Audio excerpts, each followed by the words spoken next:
আসসালামু আলাইকুম ওয়া রাহমাতুল্লাহি ওয়া বারাকাতুহু।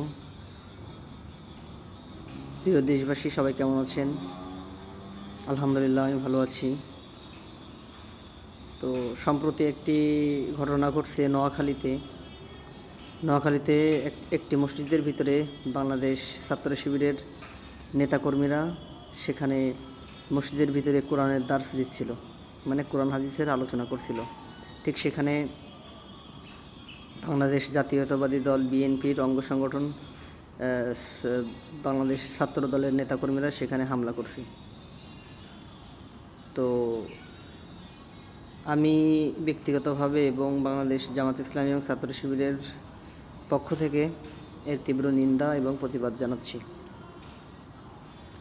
বিষয়টা হচ্ছে যে বিগত 17 বছর 16.5 বছর ফেসিস্ট সরকার শেখ হাসিনা ঠিক যেভাবে জুলুম নির্যাতন এই ছাত্র সংগঠনের উপরে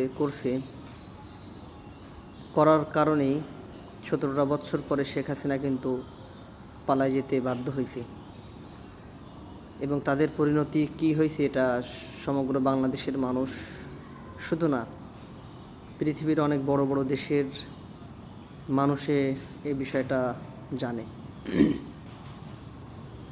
তো একটা ঘটনা ঘটে, সেটার থেকে শিক্ষা নিতে হয়। মানুষ যখন একটা ঘটনার থেকে শিক্ষা না নেয়, তখন সেই জাতি তারাও ধ্বংস হয়ে যায়। তো ছাত্র শিবির বা বাংলাদেশ জামাত ইসলামী কি এমন অপরাধ করে? তারা তো সেখানে কোনো নাশকতা করেনি, বা তাদের হাতে বোমা ছিল না। তারা সেখানে চাঁদাবাজি করবে, টেন্ডারবাজি করবে, রাহাজানি করবে, এসব করার জন্য তো তারা সেই মসজিদের ভিতরে একতাবদ্ধ হয়নি। সেখানে কোরআনের আলোচনা করছে, কোরআন হাদিসের আলোচনা করছে, তাই না? তো কোরআনটা কার? নিশ্চয়ই আল্লাহর। তো কোরআন তোমরা যারা যারা বাংলাদেশে এই কাজটা করছে, যারা এই কাজটা করলো, ছাত্র শিবিরের উপরে হামলা করলো, তারা কি ভাবছে যে ছাত্র শিবিরের উপরে হামলা করে এই এই অগ্রযাত্রা কি তারা কি বন্ধ করে দিতে পারবে? এটা কখনোই সম্ভব না। পৃথিবী যতদিন থাকবে ততদিন পর্যন্ত এর ধারক বাহক আল্লাহ নিজ হাতে নির্ধারণ করবে। তো 17 বছর শেখ হাসিনা নির্যাতন করে কি বাংলাদেশ থেকে কোরআন তেলাওয়াত করা বলেন, বা কোরআনের আলোচনা করা বলেন, বা যে দল এই পথে চলে ছাত্র শিবির, তাদেরকে ক্ষণিকের জন্য নির্যাতন, জুলুম, হামলা মামলা দিয়ে বাধাগ্রস্ত করছে। কিন্তু হয়তো প্রকাশ্যে তারা করতে পারেনি সংগঠনের কাজ বা কোরআনের তালিমের কাজ, দাওয়াতি কাজ, কিন্তু অপ্রকাশ্যে হইলেও, গোপনে হইলেও এটা কিন্তু চলমান ছিল। এটা থেমে থাকেনি, কারণ এটা থামার জিনিস না। এটা আল্লাহ তাআলা থামাই দিবে না, কারণ আল্লাহ তাআলার কোরআনের কথা আল্লাহ তাআলা কোনো না কোনো মানুষের মাধ্যমে এটা প্রচার করবে।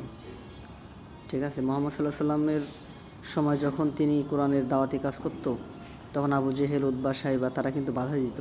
তখন কিন্তু মুহাম্মদ সাল্লাল্লাহু আলাইহি সাল্লাম তখন কিন্তু প্রকাশ্যে করতে পারতো না, তিনিও কিন্তু গোপনে করছিল বিভিন্ন সাহাবীদের বাড়িতে, তারপরে আপনার পাহাড়ের গুহায়, নির্জন স্থানে, সেখানে যে তালিমের কাজ করছে, দাওয়াতি কাজ করছে। তা ঠিক এখনও যারা কোরআনের আলোচনা করলে সেখানে বাধাগ্রস্ত করে, সেটা মসজিদের ভিতরে হোক বা বড় সমাবেশে হোক বা কোনো মাহফিলে হোক, তাহলে বুঝতে হবে যারা এই হামলা করে বা যারা এর মানে এই কাজ থেকে যারা বাধাগ্রস্ত করে, তারাও বুঝতে হবে সে আবু জেহেলের উত্তরসূরি। তো আমি শুধু এতটুকুই বলবো যে আপনারা অতীত থেকে শিক্ষা গ্রহণ করুন, কারণ আপনারা ছাত্র শিবিরকে নির্যাতন করছেন না, আপনারা কোরআনকে প্রতিষ্ঠা করার বাধাগ্রস্ত করতেছেন, আপনারা বাধা দিচ্ছেন। তো এর পরিণাম দুনিয়াতেও লাঞ্ছনা, বঞ্চনা, মানুষের কাছে, মানুষের চোখে খারাপ দৃষ্টিতে আপনারা পড়বেন, এবং কাল কিয়ামতের দিন আপনাদের জন্য ভয়ঙ্কর শাস্তি অপেক্ষা করছে। তো আপনারা যারা এই কাজগুলো করতেছেন, আপনারা কি কখনো কি ভেবে দেখছেন যে আপনাদের একদিন মৃত্যু হবে? মহান আল্লাহ তাআলার কাছে একদিন আপনাদের দাঁড়াইতে হবে। এর জন্য আপনাদের জবাবদিহিতার কাঠগড়ায় দাঁড়াইতে হবে। সেদিন কি কি করবেন? আজ নাকি আপনাদের দল অনেক বড় সংগঠন, আপনাদের গায়ে অনেক শক্তি আছে, আপনাদের লাঠি আছে, আপনাদের বোমা আছে, আপনাদের অস্ত্র আছে, আপনাদের প্রশাসন আছে, এইসব ভয় দেখায় ছাত্র শিবির বাংলা জামাত ইসলামীকে আপনারা মানে মানে কোণঠাসা করে রাখার একটা পরিকল্পনা করতেছেন। করতে পারেন, সমস্যা নাই, কিন্তু শেষ ফয়সালা তো একদিন আছে, তাই না? এবার এতটুকুই বলবো যে কিয়ামতের দিন যাদের উপরে এখন নির্যাতন অত্যাচার করতেছেন না, তাদের অবস্থানটা কিয়ামতের দিন কোথায় থাকে, আর আপনারা যারা এখন নির্যাতন করতেছেন আপনাদের অবস্থানটা কিয়ামতের দিন কোথায় থাকে, এটা আপনারা সেই দিন বুঝতে পারবেন। কিন্তু সেদিন তো আর সময় থাকবে না। বলে না যে মানে দাঁত থাকতে দাঁতের মর্ম বুঝতে হয়, তো তখন তো আর লাভ হবে না, লাভ হবে এখন। তো শেখ হাসিনা ঠিক যে পথে হাঁটছে, হাঁটার পরে 17 বছর 16.5 বছর পরে চলে গেছে, তার তো জায়গা আছে।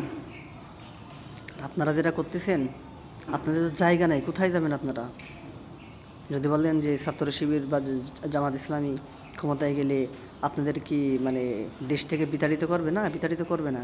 আপনাদের কর্মের কারণেই, কৃতকর্মের কারণেই আপনারাই দেশ থেকে মানে চলে যাবেন, অটোমেটিক বাধ্য হবেন। কারণ আপনারা যে কর্ম করছেন সেই কর্মের কৃতকর্ম যখন আপনাদের মনে হবে যে না আমরা এই কৃতকর্মগুলো করছি, তখন আপনারা এই দেশে আর থাকতে পারবেন না। কোথায় যাবেন? যাওয়ার জায়গা আছে? এত কিছুর পরও আপনাদের উপরে আমাদের এক বুক ভালোবাসা আছে। কারণ আমরা যদি আপনাদের উপরে ছাত্র শিবির বা জামাত ইসলাম যদি আপনাদের উপরে অত্যাচার করে, মানে মানে আপনাদের দেশ থেকে বিতাড়িত করে বা আপনাদের এমন কিছু করে, তো এটা আপনাদের জন্য কতটা মঙ্গল হবে এটা আপনারা চিন্তা করে দেখেন, আপনাদের অবস্থানটা কোথায় যাবে। ঠিক আছে? তো আপনারা এখনও ভালো হয়ে যান। শুধু ক্ষমতা, রাজনীতি, ক্ষমতা, অহংকার, দুনিয়ার আভিজাত্যের জন্য এত কিছু করেন না ভাই। একদিন মৃত্যুর স্বাদ গ্রহণ করা লাগবে, পরকালে একদিন যাইতে হবে। আপনারা ছাত্র শিবিরের বিরোধিতা করছেন না, আপনারা স্বয়ং কোরআনের বিরোধিতা করতেছেন। আপনারা জামাত ইসলামের বিরোধিতা করতেছেন না, আপনারা রাসূলের বিরোধিতা করতেছেন। আল্লাহ রসুল এই পথেই হাঁটছিল, তো সেই পথেই যারা হাঁটে তারাই আল্লাহ রসুলের সঠিক অনুসারী এবং সঠিক উম্মত। তো আপনারা তো কেন এগুলো করতেছেন? ক্ষমতার জন্য? কতদিন থাকবে এই ক্ষমতা? থাকবে না একদিন, একদিন এই ক্ষমতা থাকবে না। তো আপনারা এই রাজনীতি বন্ধ করেন, হত্যা, মামলা, নির্যাতন, জুলুম, এই এই রাজনীতি আপনারা বন্ধ করেন। ঠিক আছে? আপনারা যদি নিজেদেরকে মুসলিম দাবি করেন, একটু চিন্তা করে দেখবেন, একটু চিন্তা ভাবনা করবেন যে আপনারা যে পথে হাঁটছেন এটা আপনাদেরকে দুনিয়ার জন্য মঙ্গল নাকি পরকালের জন্য মঙ্গল। আপনাদের যদি বিবেক বুদ্ধি থাকে তাহলে আপনারা বুঝতে পারবেন। শুধু নেতার কথা শুনে 2টা টাকার জন্য আপনারা যেগুলো করতেছেন, এগুলো এগুলো এগুলো আপনারা আপনাদের নিজেদের ধ্বংস করতেছেন। জামাত ইসলামী ছাত্র শিবিরের কোনো ক্ষতি করতে পারবেন না। শেখ হাসিনা পারছে? কিছুই করতে পারছে না। যদি বলেন তাহলে তাদের নেতাকর্মীদের ফাঁসি দিয়ে দিছি তো আমরা, তারা তো ইনশাল্লাহ জান্নাতে চলে গেছে, জান্নাতে চলে গেছে।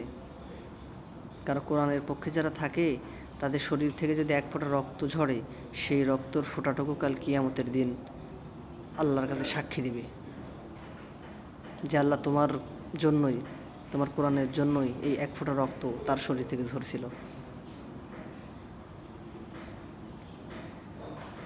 তো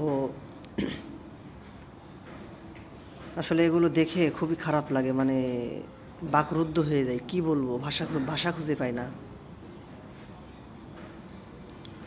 তো আপনারা সকলে জামাত ইসলামী ছাত্র শিবিরের নেতাকর্মীদেরকে বলবো যে সবাই সাবধানতার সাথে পথ চলবেন এবং একতাবদ্ধ হয়ে থাকেন এবং সীসা ঢালা প্রাচীরের মতো থাকেন আপনারা। কোথাও যদি কেউ অন্যায় করে এবং একটা একটা একটা লাঠি উঁচা করে, সেখানে শত শত না হাজার হাজার মানুষ নিয়ে তার প্রতিবাদ করেন এবং তার মোকাবেলা করেন।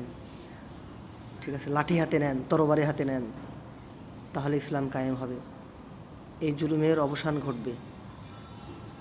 ঘটবে, প্রতিবাদ করতে হবে, চুপ থাকলে হবে না। যদি ছাত্র শিবির এবং জামাত ইসলামী যদি মুমিন হয়, তাহলে তাদের হাতে ঠিকই আল্লাহ তাআলা বিজয় একদিন দিবে। হয়তোবা কিছু রক্তের বিনিময়ে, কিছু শাহাদাতের বিনিময়ে, কিছু পঙ্গুত্বের বিনিময়ে, কিছু রক্তের ফোঁটার বিনিময়ে দিবে। যে জমিনে রক্ত না ঝরে সেই জমিনে কখনো ইসলাম প্রতিষ্ঠা হয় না। আর যে জমিনে যাদের রক্ত ঝরে সেই জমিন আল্লাহ তাদের হাতেই দিয়ে দেয়। এটা ইতিহাস সাক্ষী দিচ্ছে।